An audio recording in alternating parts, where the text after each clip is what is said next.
Hello, my name's Dave Emory, and this is side one of For the Record program number 714, Interview with Russ Baker. This program is being recorded on May 31st of the year 2010. Once again, it is my pleasure and privilege to bring back to our airwaves Russ Baker, the author of Family of Secrets, The Bush Dynasty, America's Invisible Government, and the Hidden History of the Last 50 Years, a book that deserves all of the accolades it receives on its cover, endorsements from people like Bill Moyers, Gore Vidal, and Dan Rather, among others. Russ, welcome back once again to our airwaves. Thanks, Dave. Glad to be back. Something that is portrayed in our media as proof positive that American democracy works and proof that our vigorous Fourth Estate is right on the job and seeing to it that the would-be malefactors will never get too far, because the cleansing light of truth will be shown upon their misdeeds. And so that is Watergate. And yet Watergate is something very, very different than what the public has been told. You present indications that Watergate was, in fact, very different than what the public has been led to believe. And let's plunge right in. Watergate. How would you approach it? Well, you certainly approach the subject at great length and in great detail in Family of Secrets. How do you think the best way of representing that on the air would be? Well, let me start by saying that, again, just as with the Kennedy assassination, I never imagined that I would have anything on Watergate in a book trying to explain George W. Bush and what happened to the world as a result of his ascension. I also never imagined that I would have to rethink my assumptions about either the Kennedy assassination or Watergate. But in following these strands into what I discovered to be essentially a secret history of the Bush family and of the elites with which they were connected, I came upon material relating to Watergate, suggesting that something else was happening there. The background to that is that I already knew and already discovered, as we discussed in a previous program, that the Bush family had a secret grip on Richard Nixon, that he felt obligated to do favors for them and to promote George H.W. or Poppy Bush's career, and why that was, that they had influence over Nixon. And then Nixon comes into office in 1968, and we see, 1969 rather, and we see that he begins to do things now that he's president to create his legacy. And I begin to see signs of the extent to which Nixon was angering not just the left and liberals in this country, but also this establishment, the financial establishment, the oil establishment, the defense contracting establishment, the Pentagon, the CIA, the sugar industry, and on, very similar to the interest that Kennedy was alienating. And so I wondered, well, George H.W. Bush, I already have established the high probability that he was serving in very profound domestic covert operations on behalf of intelligence agencies long before he was named director of the CIA under Gerald Ford. And he had these peculiar connections to Dallas, 1963. And so I wondered, flash forward to Nixon's presidency, now he's the chairman of the Republican National Committee at the height of Watergate, and what is he doing? So I start looking through the books, and I look, and I look, and I look, and there's no mention of him practically. He's not anywhere. He's just invisible. He's like the anti-Zelig, you might say. He just isn't in the picture at all. And I say, well, how can that be? What was he doing? And so I begin looking, knowing that he already has these intelligence connections. And the more I look, the more I start thinking, this whole Watergate story doesn't seem right. This story that Nixon was out of control, I go back and I start examining the transcripts and tapes. You know, there are hundreds of them, and only a few of them are known to the public. And the public hasn't even listened to those, but they know excerpts, the so-called Cancer on the Presidency speech where John Dean warns Nixon about what's going on, and the smoking gun conversation where Nixon appears to be orchestrating a cover-up. But as I began examining many more of the tapes and many more things, I discovered what appeared to be the outlines of some sort of complex intelligence operation surrounding the White House, an operation that, as far as I could tell, Richard Nixon had no part in and no awareness of. And I eventually came to the conclusion that Nixon and Watergate and all of this was something entirely different. The bottom line, that Richard Nixon had fallen afoul of these powerful interests, And in a world where coups d'etats are the norm, this was one point where they were not going to gun down a president. The president was going to be removed through other means. And as I establish in chapter after chapter in the middle of Family of Secrets, there are the very strong indications that this intelligence operation was designed to basically mire Nixon in scandals that were not of his making, and then leak those scandals to cooperative journalists, and thereby weaken and, if necessary, destroy his presidency and force him from office to be replaced by more pliable individuals, and that is exactly what happened. One of the things that you talk about in Watergate, in your analysis of Watergate, is the intelligence connections of the people involved. Now, it's pretty well known that people like E. Howard Hunt and James McCord and others had backgrounds in the CIA, but you talk about how the available evidence suggests very strongly that they were what is known as sheep-dipped. Develop that for us, if you would. Well, you see, the key thing that you have to understand about intelligence operations is they're sophisticated, and they're complex, and they're well thought out, and they're layered, and they're intended never to be discovered. It's very difficult to discover these things, and that is perhaps why we don't know any of these things. I only figured some of these pieces out by a combination of things, of reading other books that had begun exploring. There are a number of books out there that do a terrific job of exploring pieces of evidence that, for example, the Pentagon had a spy ring in the White House spying on Nixon and Kissinger. That was previously published. And so building on those things and examining literally thousands of documents and diaries and transcripts and interviewing people and piecing it together, this giant mosaic, I began to see what looked to be an intelligence operation. But then it occurred to me that this was deliberately an intelligence operation, because the public was made to know this in this smoking gun speech. Nixon basically supposedly is ordering the CIA to tell the FBI to back off its investigation of the Watergate burglary because of national security. The implication is that whatever was going on had been ordered by Nixon, and now he was orchestrating the cover-up. And as you pointed out, when we look at the individuals, they all had intelligence backgrounds, and I mean all of them. It is known about Hunt and McCord, but very little has been done to study about what it meant that intelligence figures were there working for Nixon, how they came to get their jobs. And as I discovered, Nixon was not the one who put them in. They were working very frantically to get placed in the Nixon White House, and they were working every angle they could to get in there.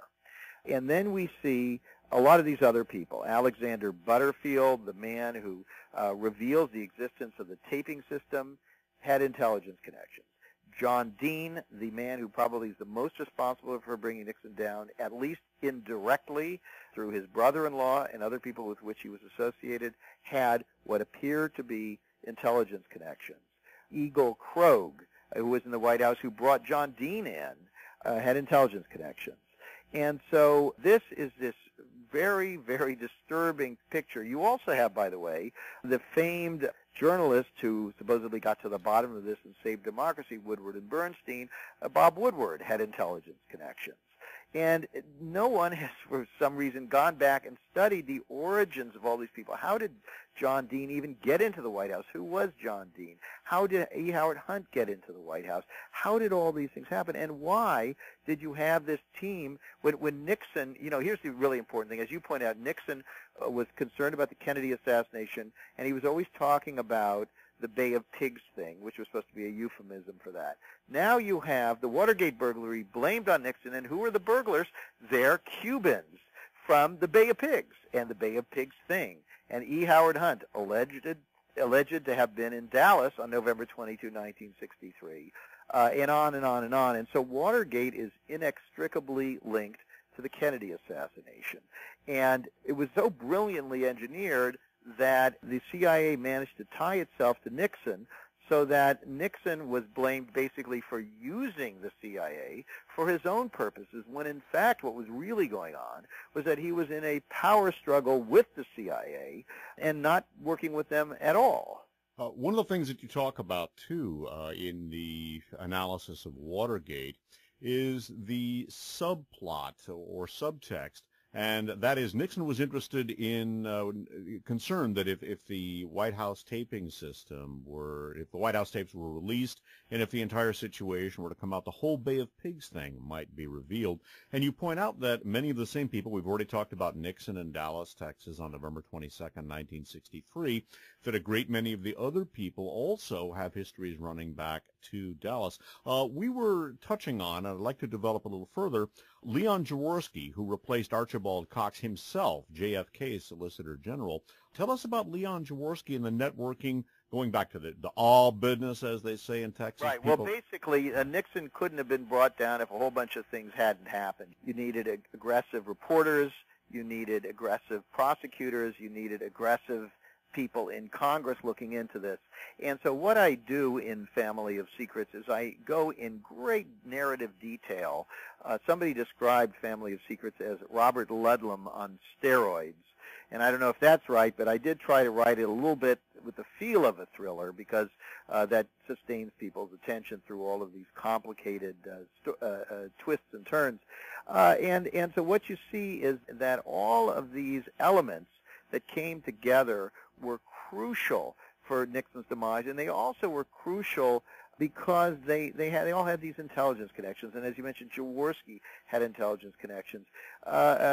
He was a Texan, and he was again a good friend of George Herbert Walker Bush, who at the time is sitting over at the Republican National Committee while all this is unfolding. And Jaworski was from Texas. He was involved with them, and as I reveal in Family of Secrets, his law firm was involved with a CIA-funded front years earlier. And going all the way back to the beginnings of his career, World War II, he was asked to go to Nuremberg to work in the prosecution there, as were other Texans. And you might ask why Texans in particular, and this would have to do with their own intelligence connections and the objectives of a prosecution of war crimes not discussed again in the conventional histories, which is that the Nuremberg trial, just like the occupation of Japan, were not principally in the minds of the powerful for the purpose of justice. That's the way what the public was told, but they were for the purpose of strategic gains. And one of the most important gains was intelligence gains and access to information that in turn could lead to resources. This is how the world works. This is how things are run. And so some of these Nuremberg staff, such as Jaworski, with their intelligence connections, were very likely trying to find out where Nazi loot and assets were to be found. And in Family of Secrets, as you know, I go into a whole chapter about the Japanese gold and the likelihood that Central Intelligence Agency was connected with trying to discover where all these resources were so that these unreported treasure could be used for other purposes. By the way, the Seagraves text, Gold Warriors, is one that I've dealt with extensively on this broadcast, including a couple of interviews with the Seagraves proper. So when we get into Harkin Energy, which appears to be a money laundering vehicle par excellence, we can reference that subject. But again, Jaworski and the Texas Court of Inquiry and Robert Story. And right, there was an attempt originally to sort of hijack the investigation of the Kennedy assassination, and there was an effort to create a Texas-based investigation. And this investigation would have been controlled by this circle around Jaworski and Bob Story and a number of other individuals, the Attorney General of Texas and what have you, who were all connected together and very, very close to these oilmen and military contractors who did not want a serious inquiry.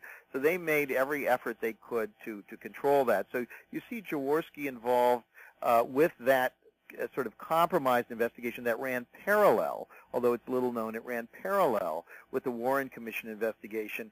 And they basically kind of managed to, in many cases, sort of get to the scene of the crime first and clean things up appropriately. So here you flash forward many, many years, and Leon Jaworski is brought in to handle the prosecution.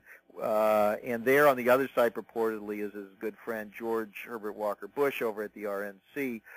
So all of these people linked. Bob Woodward, coming out of naval intelligence, having no journalistic background to speak of prior to landing this plum job at the Washington Post right out of the military and almost immediately plunging into this huge story where he brings the president down. How did that all happen? And by the way, there's another backstory in Family of Secrets, and that's about that the Watergate burglary was only one of several different attempts to compromise Nixon and to ensnare him in scandal. And one of those, I reveal, is something called the Townhouse Affair, where basically Nixon was being entangled in a financial scandal that sort of fizzled. They were unable to make it. It was too complex. They couldn't quite get the press to really jump on it. You know, what's absolutely crucial in a major intelligence operation is propaganda and the proper uses of media, because if you cannot control it and you cannot get a big enough reaction, nothing is going to happen. Let's talk about the Lewinsky scandal, for example. That just totally compromised Bill Clinton's presidency and what he wanted to achieve.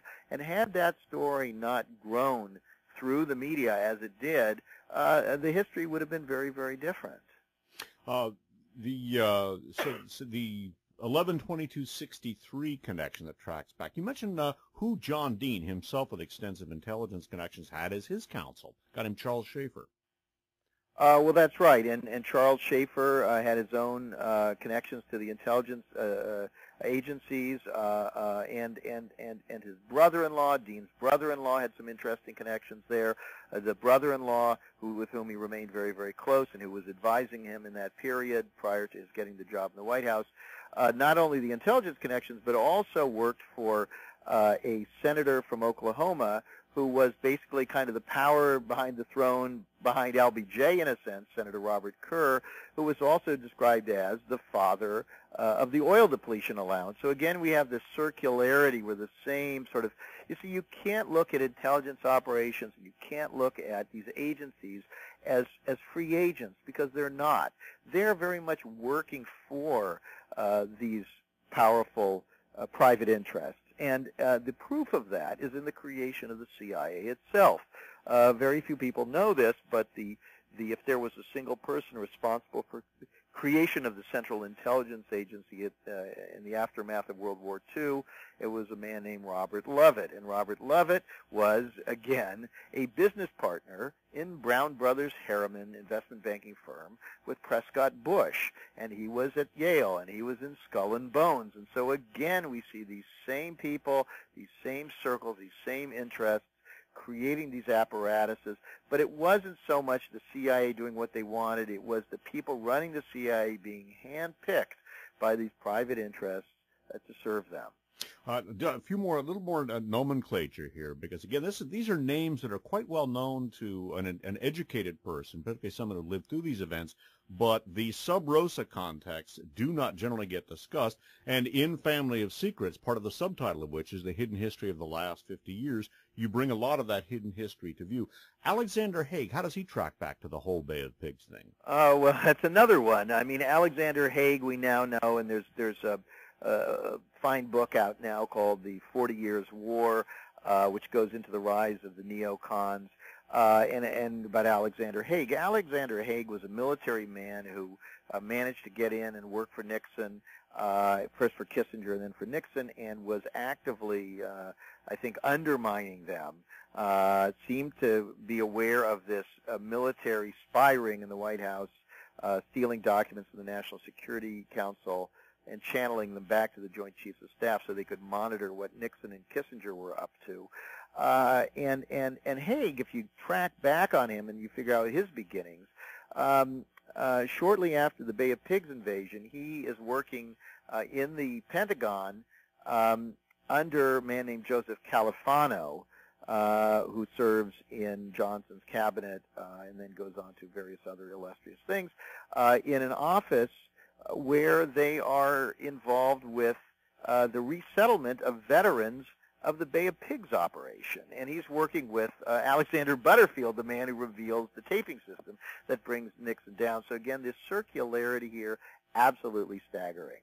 Another of the Watergate figures that whose hidden history you reveal is Jeb Stuart Magruder, and in particular, people who were of the Vietnam generation and remember one of the lions of the anti-Vietnam War movement, the Reverend William Sloane Coffin of Yale, might be surprised to learn about Coffin's hidden history and how he dovetails with Magruder and company.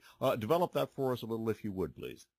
Magruder, if people are not familiar with him, is another crucial figure in Watergate, basically his testimony helping to hang Nixon because, you see, they were able to trace quite a few of the connections of the Watergate burglars, if not directly to the White House, then to the committee to re-elect the president, Jeb Magruder being one of the top people there working for John Mitchell. And it was Jeb Magruder's claims that John Mitchell, who had been Nixon's attorney general and then was running the re-election campaign, had authorized these things to some extent, which appear to have been untrue. But Magruder was critical in helping hang these guys. In that sense, you could say he was working closely with Dean. And Magruder's background is very interesting. I just wondered about him, and as I started examining all these people and saying, to do good journalism, you have to figure out where people come from and what their origins are and what their sympathies are. And so as I studied Magruder, I tracked him all the way back to college, where he actually had a mentor, a man named William Sloane Coffin. And I sat right up and I said, well, that's interesting. William Sloane Coffin, the great anti-war chaplain at Yale. But William Sloane Coffin had his own background, and his own background was he, too, had served in the Central Intelligence Agency. And I'm not questioning his bona fides with the anti-war movement. I have no idea what he was thinking or how sincere that was, but the fact is that he has admitted that he served in the Central Intelligence Agency, and he was basically the advisor to young Jeb Magruder when he was just starting out. And again, maybe that's a coincidence, but that's very, very interesting because statistically, of course, the vast majority of people are not connected one step away from the Central Intelligence Agency. But in this case, all of these people are either Central Intelligence or one step removed.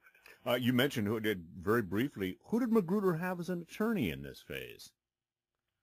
Who did Magruder have? Bierbauer, the guy who was, right. Southern Air Transport, very right, well known to young for listeners. CIA fronts, that's yeah. right. That's the guy representing him. So these guys appear that they were being steered at this whole process. They were being advised, told what to say, what not to say. There's a whole other interesting story, by the way, which is about Senator Lowell Weicker. Ah, great. I was going to get to that. Go ahead. A great hero of Watergate, one of the great heroes of Watergate, along with Dean and so forth and Woodward. And that story turns out to be much more complex. In Family of Secrets, I've got a whole story on Magruder. I'll just very briefly give a couple of the points, which are that Weicker appears to, first of all, he was a bête noire of the Bush family. They were all from Greenwich, Connecticut, and he had also been a Republican, but had been a sort of a liberal Republican, sponsored by different elements in town, particularly backed by the Italian Americans who the Bush family did not like. And so Weicker, when he got to Washington, he was afforded an opportunity to make a name for himself. He had a very healthy ego, shall we say. And so he was being approached with information about what was purportedly going on with Watergate that gave him the material to then go public, call press conferences and so on. This really is what made his name. The only reason he's known to people today is as the man who came forth with all this information. And so what I reveal in Family of Secrets is this process by which they were besieging him with information. They were not only giving him information he could use, they were also trying to convince him that Richard Nixon was out to destroy him, which only engaged his peak further and made him more motivated to go after Nixon. And one very intriguing tidbit is that during this whole period when John Dean, a rather mysterious fellow himself, starts switching sides, Dean starts a relationship behind the scenes with Senator Weicker, who publicly is going to be holding these hearings. And in fact, we find that the two end up living across the street from each other, and then Weicker actually buys John Dean's house so that John Dean is able to leave and then move to California, where he ends up becoming a wealthy, rather mysterious investment banker in Beverly Hills and secure for the rest of his life. But fascinating backstories.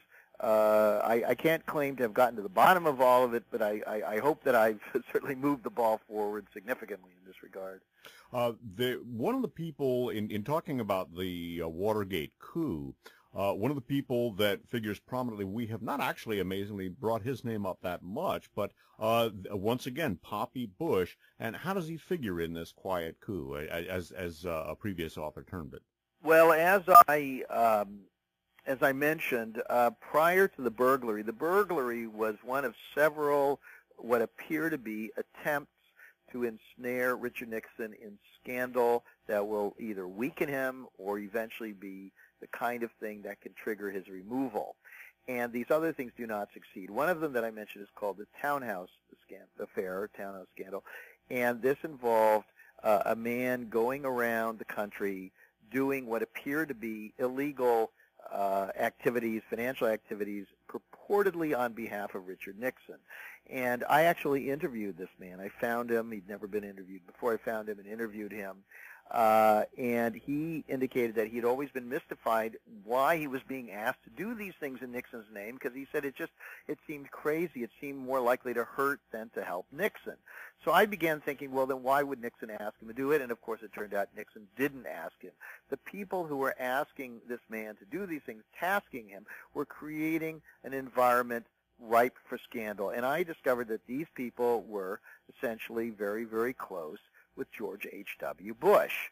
So we have a whole backstory to relationships of these people who are concocting this illegal thing for Nixon, and that's key. And I think one of the things we discover in Family of Secrets about George H.W. Bush is really how incredibly careful he has been throughout his professional life to keep his fingerprints off everything. And if you flash forward to when he's vice president during Iran-Contra, and you'll remember that he made the improbable claim that he didn't know about any of it, that he was, quote, out of the loop.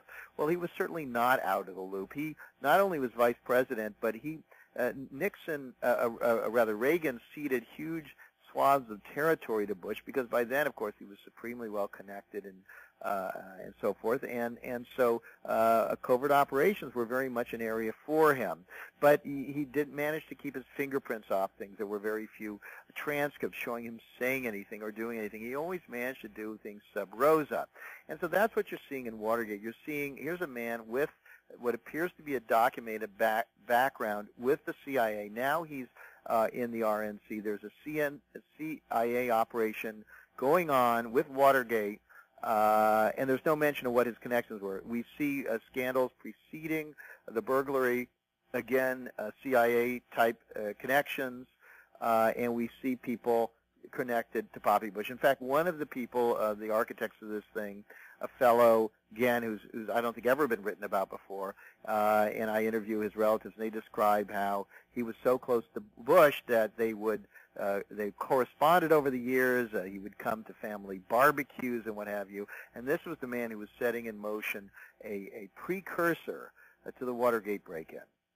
And we have been speaking with Russ Baker, the author of Family of Secrets, The Bush Dynasty, America's Invisible Government, and the Hidden History of the Last 50 Years. In our last few seconds, give us the websites, Russ. Okay, familyofsecrets.com. That provides links where you can go to order Family of Secrets.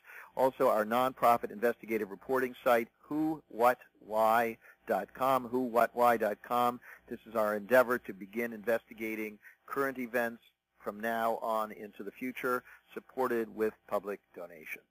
And we have been speaking with Russ Baker. This concludes Side 1 of For the Record program number 714, Interview with Russ Baker. This has been recorded on May 31st of the year 2010. For Russ Baker, this is Dave Emory saying thanks for listening.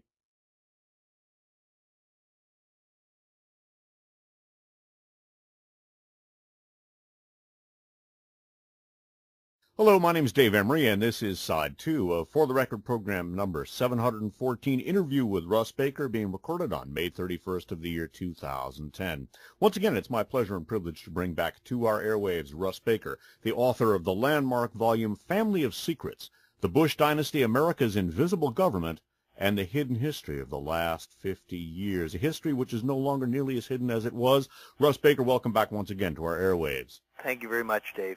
We've been talking about Poppy Bush. We've been talking about Watergate as a coup d'etat for removing a not sufficiently obedient Richard Nixon, on the basically not sufficiently obedient to those in the corridors of power. We've also been talking about a subtext in which many of these individuals run back to the whole Bay of Pigs thing, which Bob Haldeman, White House Chief of Staff, said was a code word in the Nixon White House for the Kennedy assassination. What we haven't talked about is the individual who replaced Richard Nixon as president after having replaced Spiro Agnew as vice president, and he has the same sort of tracking, and that is Gerald Ford. Tell us about the great healer of America as he's been represented.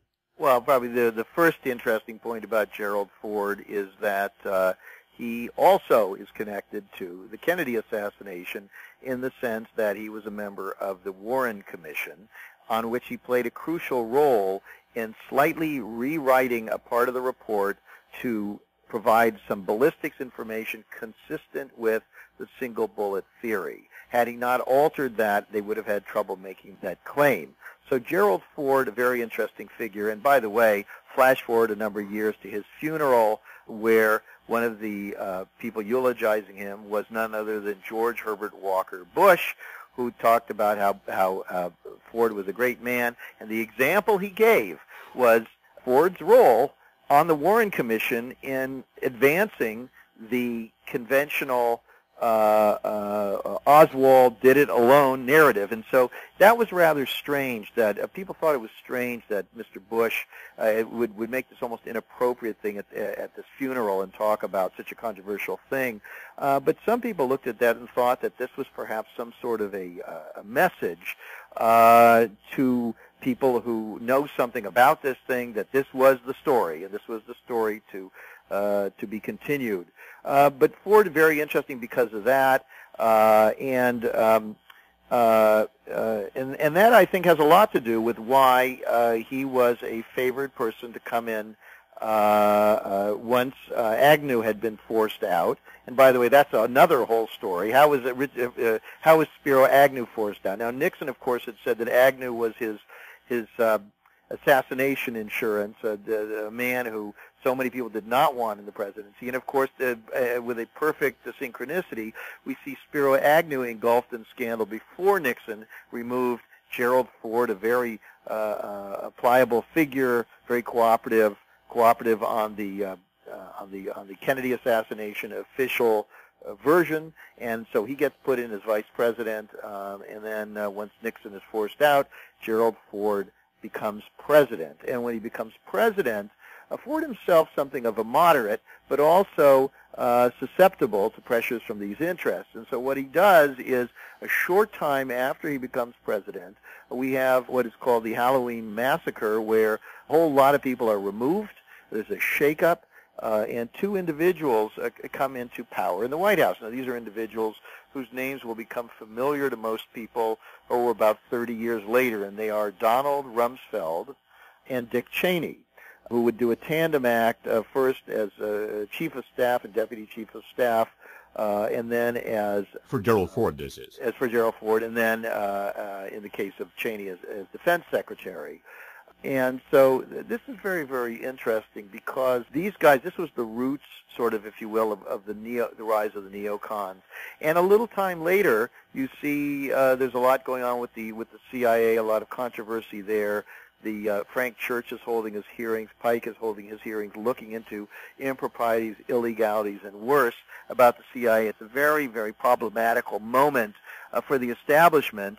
And so we see them, we see the director of the Central Intelligence Agency removed, and they bring in George H.W. Bush. He now has been made, put into a third position of great influence. He's been sent off as the envoy to the new opening to Red China, and he's brought back and he is installed as the director of the Central Intelligence Agency. And so you see this triumvirate of Cheney, Rumsfeld, and the elder Bush, something that there would be an echo of under George W. Bush.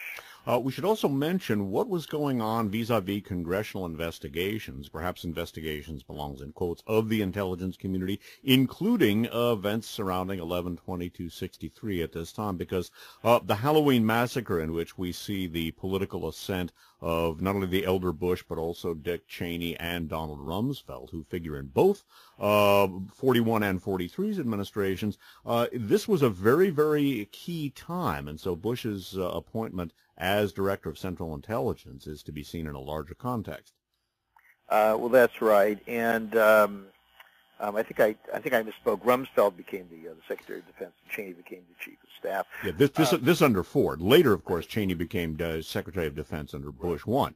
Right. Yep.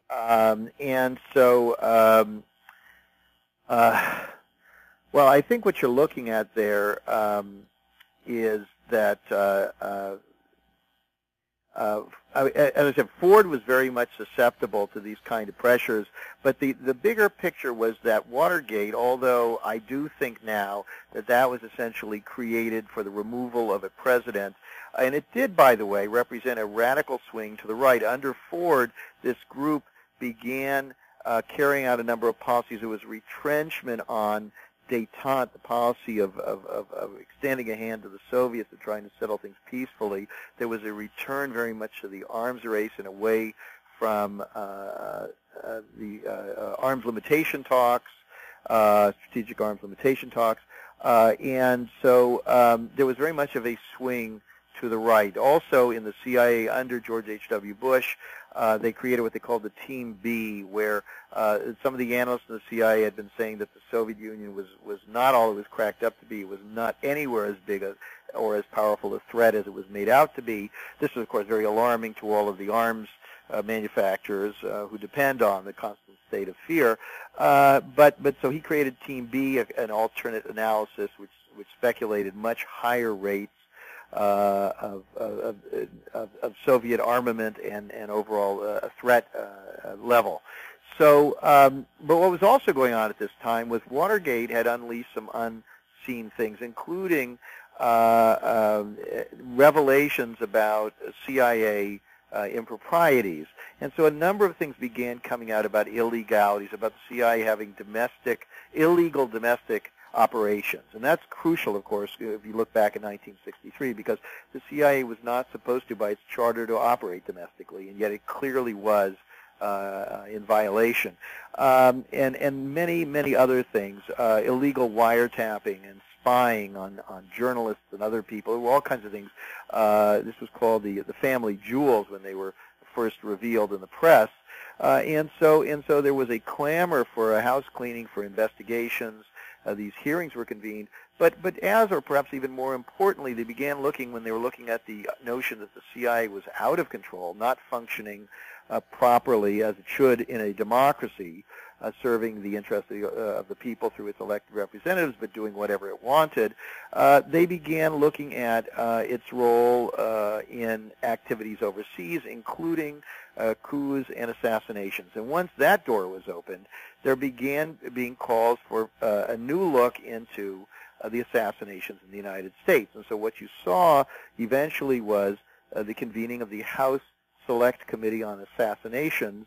And this was a big, big problem. If you are to assume that, based on all of this evidence, that the Kennedy assassination and Watergate were linked, that a lot of the same figures show up in them, now you have an investigation which threatens to perhaps get to the bottom of all these things. And so here comes George H.W. Bush, and he is in charge of the agency, and he's going down to Capitol Hill to testify and to explain that, no, they didn't do anything wrong, and yes, they're doing whatever they can to correct any sorts of problems. So it was a very, very important moment. And we should also note, once again, that the people who are sitting on top of things here, such as Gerald Ford and George H.W. Bush, are people with a vested interest in seeing to it that thing that the cover-up continues.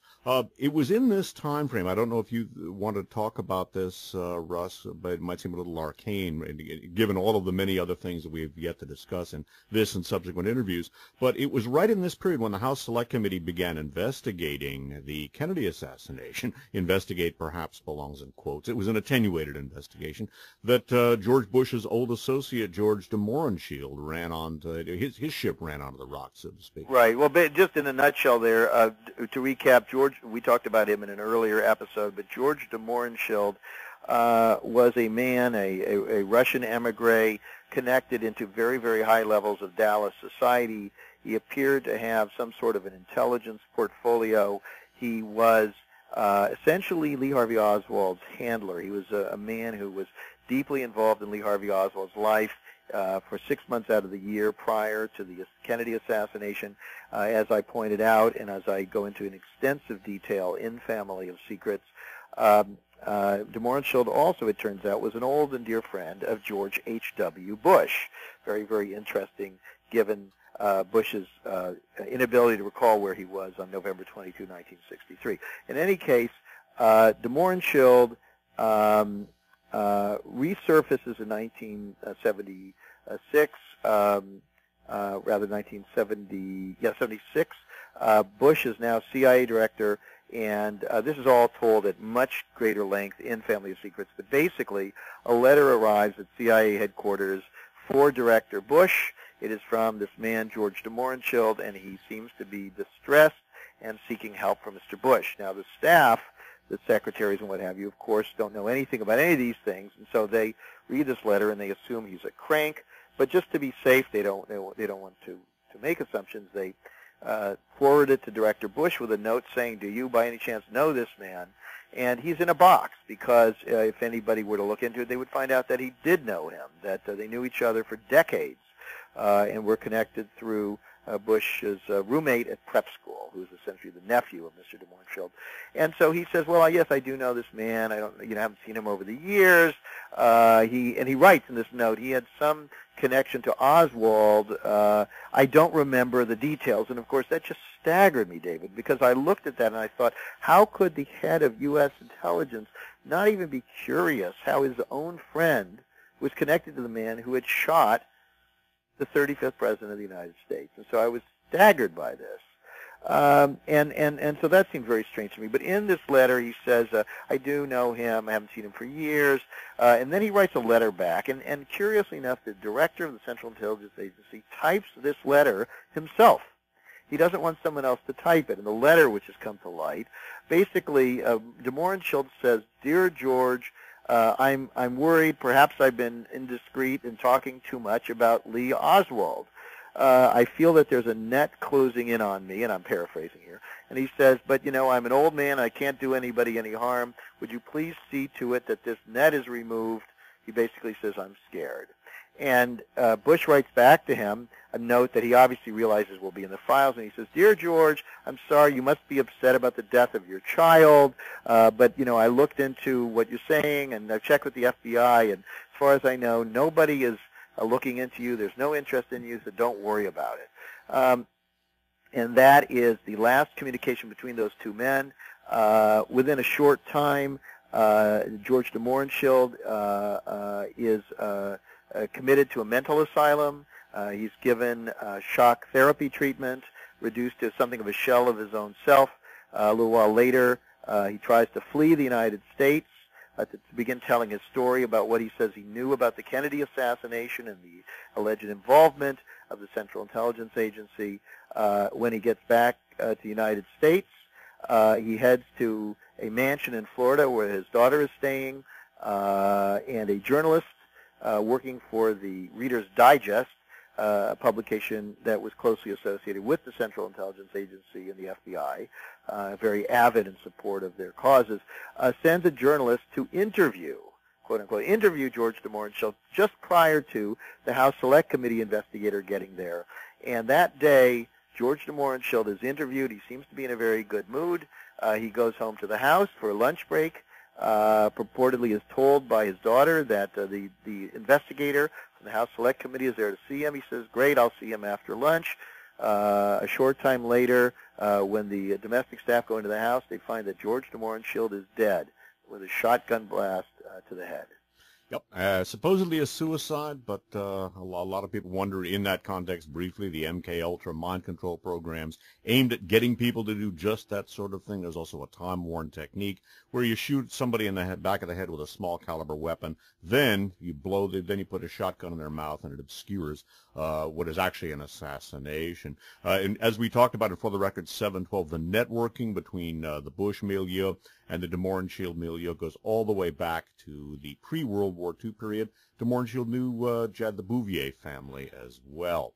Eventually, Gerald Ford was not successful in getting elected president. Jimmy Carter was elected president, and Jimmy Carter and George Bush did not get along well at all. Tell us about that relationship, if you would, Russ. Well, Bush, of course, now presiding over this protection of the old CIA way of doing things as director. He definitely did not want to leave. He'd only been in there a year. Carter came in, and Bush actually flew out to Plains, Georgia, to try to convince the president-elect to keep him on. Carter refused, and so Bush returned to Texas with some sort of peculiar activities with a bank's London office. But in any case, in the meantime, Carter began attempting to reform the agency. Again, this was on the heels of the Church Committee hearings, and he brought in his old chum from the Naval Academy, Stansfield Turner, who really began trying to take that place apart. And particularly, they were firing a lot of the people doing these unauthorized or uncontrolled covert operations. And this was, of course, Mr. Bush's area. And so there was tremendous anger, animosity, and alarm. And what began, which I describe again at some length in Family of Secrets, is another effort to control the president. And this time it's Jimmy Carter. And we see Jimmy Carter and his milieu being ensnared in scandal. And this time it's a financial scandal, but a more lurid type involving some big banks, lavish parties, Middle Easterners and Pakistanis, and financial compromises of a type that's very, very difficult to recover from. That together with what happened in Iran with the holding of the hostages, you're probably familiar with the October surprise, and the notion that the Reagan-Bush presidential team in 1980 may have the allegations that they worked with the Iranian radicals to perpetuate the state of affairs with the hostages being held. As we do know, in fact, Carter tried desperately to get the hostages back, failed, lost the election. Reagan and Bush triumphed, and immediately the hostages were all released. And so we see once again another president of the United States not playing ball with these guys to his peril. We should also note Carter was pushing for energy conservation, too. That didn't sit well with the petroleum industry, whose water carrier, in a sense, George H.W. Bush certainly was.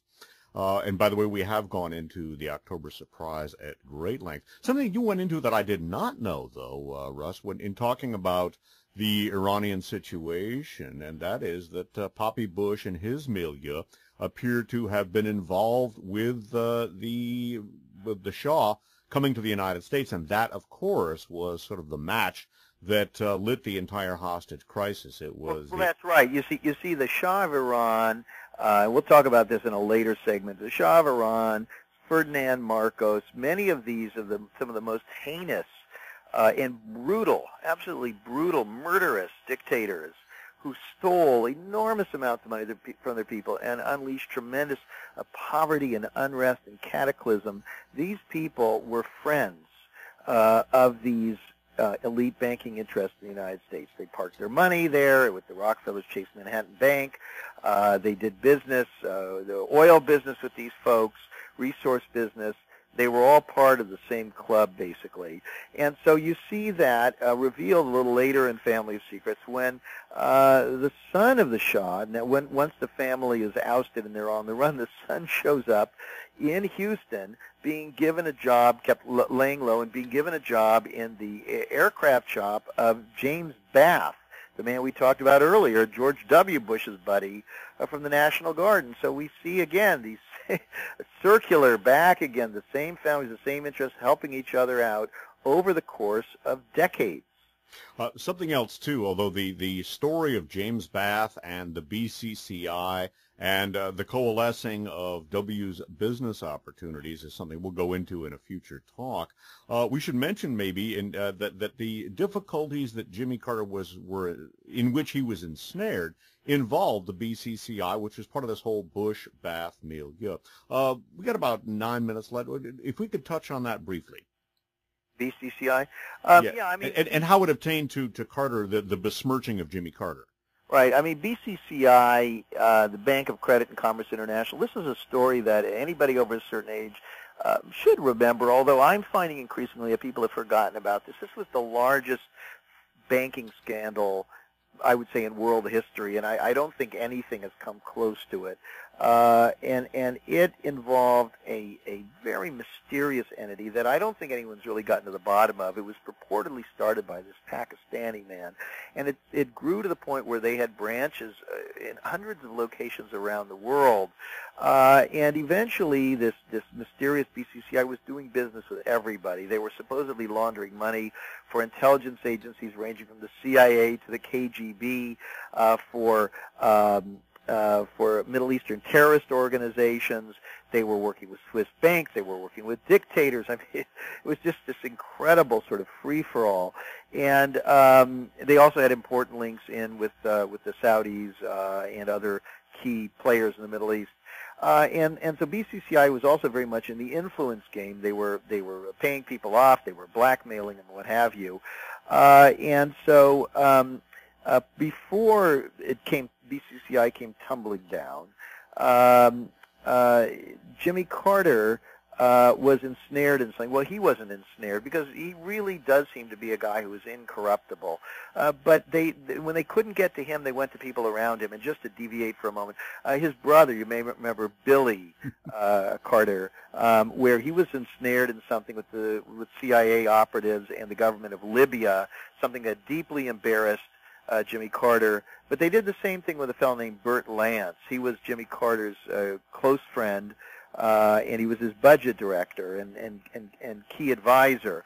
And he had financial problems, and they got to him. And in Family of Secrets, I tell this story of how they began to lure him into this web of banks that eventually was connected to BCCI through a bank in Washington, which was run by a general with connections back again into the intelligence apparatus. And one is hard-pressed to read all of this and not conclude that this was basically a trap for Jimmy Carter. You mentioned that Jimmy Carter once again was trying to bring the intelligence community to heel. Of course, it's pretty well known to students of the intelligence community that Admiral Stansfield Turner, whom Carter appointed to succeed George Bush, basically fired a lot of the old black ops guys, but an awful lot of those black ops guys then reassembled as part of Spooks for Bush. Tell us about when George Bush was challenging Ronald Reagan for the Republican nomination in 1980. Right. I mean, you know, Reagan had a tremendous amount of appeal. He'd already been governor of the most populous state. He was a movie star. He was incredibly charismatic and great on the stump. And he was well-liked by a number of independent, very wealthy Republicans, notably from California, or car dealers and what have you. So he had his own sort of independent base. George H.W. Bush was very much the candidate of the establishment of the Wall Street elite, of the military-industrial complex, and particularly, of course, of this cadre in the Central Intelligence Agency. And so you're right. There were people at CIA headquarters who had stickers on their cubicles that said "Agents for Bush." And so he was running for president, but he could not. He was not a good candidate on the stump. And try as he might, he could not quite beat Reagan. And so Reagan very mysteriously, this is something else that, boy, I hate to say that everything hasn't been investigated, but it really feels like everything hasn't been investigated. And that is why I've started whowhatwhy.com, our nonprofit investigative reporting site. We're just at the beginning now, trying to raise money for the public, but we want to get into all these things because we don't think that the media are covering so many of the major events of our time in a proper way. But in any case, looking at this thing, what happened there, Reagan disliked Bush, Bush disliked Reagan, and yet when Reagan won the nomination, he not only chose George H.W. Bush as his vice president, but he took Bush's campaign manager, James Baker, as his campaign manager. And this is highly... You mean William Casey? Excuse me? William Casey. Well, William Casey and James Baker. Uh-huh. And then, of course, William Casey becomes Reagan's CIA director. But, you know, and Casey with his Wall Street CIA connections. But James Baker was also a key part of the team running the, one was the chairman and one was the campaign manager. Oh, okay, all right, I stand corrected. Baker, by the way, we haven't talked about him too much. Another part of this deep networking, Baker bots, they had these same kinds of connections.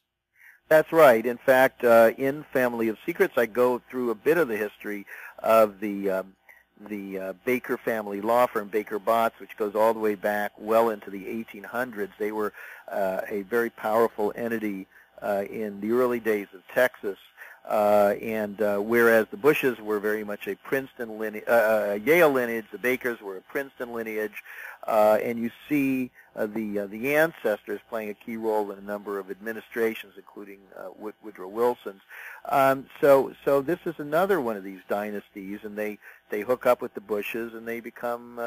There was some internal fights going on, but basically James Baker was a critical part of George H.W. Bush's political apparatus over the years, and as we know, he then was able to get this sort of elder statesman function, and they brought him in when the son was having trouble with Iraq. They brought Baker in again. They always managed to bring him in to do cleanup. Baker's son, by the way, serving in a position in the George W. Bush administration. What's interesting, too, is that the Baker Botts law firm of James Baker was also defending a number of key Saudi people in connection with lawsuits followed pursuant to 9/11. Under Ronald Reagan, and we've just got about a minute and a half, we're not going to be able to do justice to anything, really, but under Ronald Reagan, of course, covert actions just exploded, and he had George Bush as director of the CIA. And you mentioned Bob Woodward. He wrote a book which really had an ironic title, Veil, about this time period. Tell us, refresh us on Bob Woodward's intelligence connections and this Veil, unquote. Right. Well, Bob had worked in naval top-secret communications just prior to landing this very lucky job at the Washington Post. As I reveal in Family of Secrets, he appears to have been bootstrapped in there by powerful sponsors, people in the Nixon White House helping him actually get his job, and even possibly a man who was the president of the Washington Post who'd come. His prior job had been Secretary of the Navy. So very, very interesting background there. Under the Reagan-Bush years, he begins getting this exclusive purported access in the White House. He does this book, Veil, based on a so-called supposed deathbed conversation with William Casey, utterly unverifiable. I remember asking Woodward how it was that with all of his stuff about the intelligence agencies and Reagan and Casey, there was almost nothing in there about George H.W. Bush. And he said, well, how did Bush put it? He was out of the loop, and that was good enough for him. And, of course, this was as Bush was running successfully, finally, for President of the United States. Bush won.